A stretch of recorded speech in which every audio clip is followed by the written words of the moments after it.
45 years in the sky and probably a lot more to come. Southwest Airlines flies more domestic passengers than any other airline in the United States. But it hasn't been a smooth ride for some travelers. We've reported on long TSA lines. There are even warnings about a critical shortage of air traffic controllers. Our Josh Elliott spoke to the chairman, president, and CEO of Southwest Airlines earlier today. It's interesting, and I've always found the airline industry to so often be a reflection of what's happening in society, because so much of what impacts us across society gets distilled, it seems, at airports, points of entry, and it's whatnot. So again, with the events that we just saw a week ago in Orlando, and increased now talk of no-fly lists, I think a lot of people wonder, what is any airline's participation and cooperation with the Department of Homeland Security and the FBI in maintaining these lists and knowing who's flying on your planes?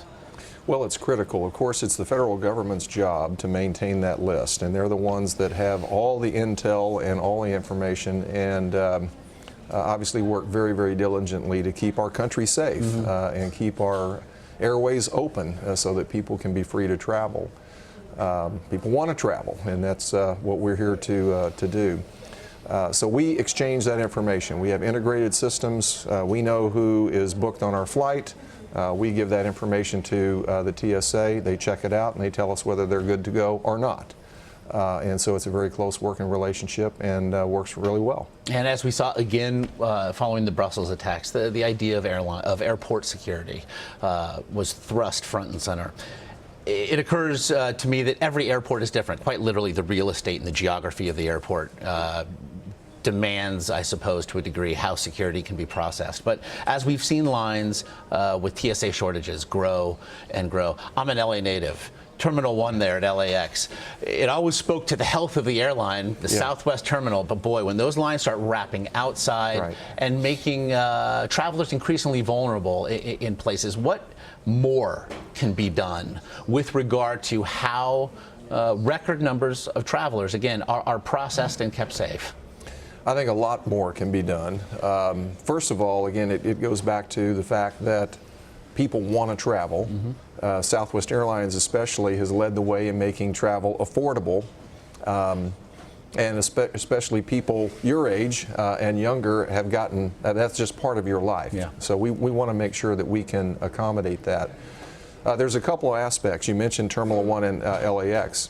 It's being refurbished. There's a $500 million project to modernize that terminal, so you have a physical facility challenge in many cases, like we do there, and so that's one part of the solution.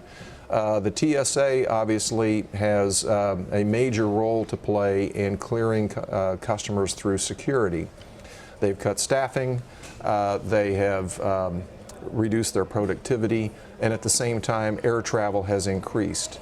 So they've got work to do to improve their processes, either through a combination of staffing, processes, and technology, whatever that might be. And they've done a nice job here, at least over the last month, in addressing the immediate crisis. But if you go back a year ago, the wait times were just fine. So we're working with them. They've been very responsive. Congress has a role to play here also in supporting TSA with the necessary staffing and funding, but there's definitely some opportunities to improve. And that's keeping them safe on the ground as they make their way to the planes.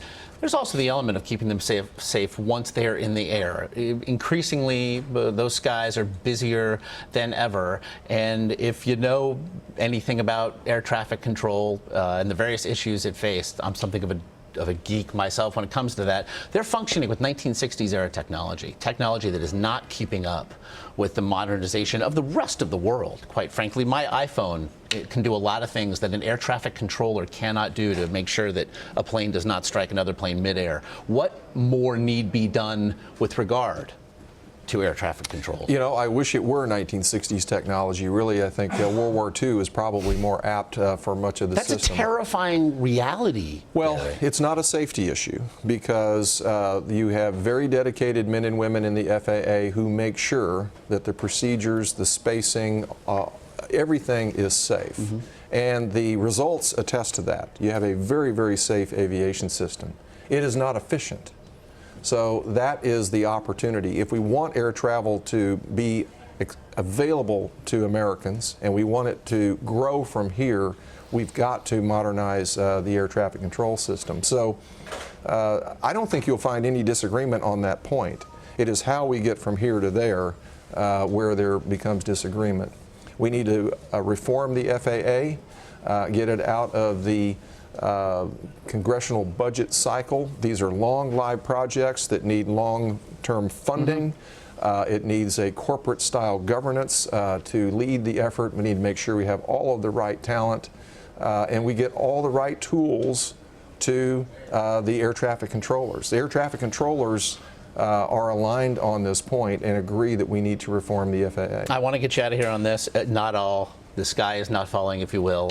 Certainly not for Southwest Airlines. It has walked an interesting line here. It has retained its folksy charm while also being, by any statistical measure, a runaway success. Every time a flight attendant on another airline wants to crack a joke into a microphone, I'm like, you're ripping off Southwest. You don't charge the exorbitant bag fees. You don't charge the change fees. As I bid you farewell, how exactly has Southwest managed to do it? I think it's two fundamental things. Number one is we make sure that we hire the right people that care. They care about each other and they care about offering great customer service. So it really starts there. But we need to give our employees a product that they're proud of to deliver. And the core competency of Southwest Airlines is low cost and low fares. We don't nickel and dime our customers. We're there to take care of them. And that's why we become the largest airline in America, because that's what people want. They want great service at a low price. If we can do that, we'll win and we'll continue to grow, and I believe that we'll continue to excel on those 2 points. You certainly have. Terrific airline. It was a big part of my lost period, my post-collegiate lost period, as I like to say. Turns out you can get to LA, you can get from LA to Las Vegas very, very quickly. So Gary Kelly, really appreciate your time today. Josh, great to be with you. Best of luck as you continue. Thank you.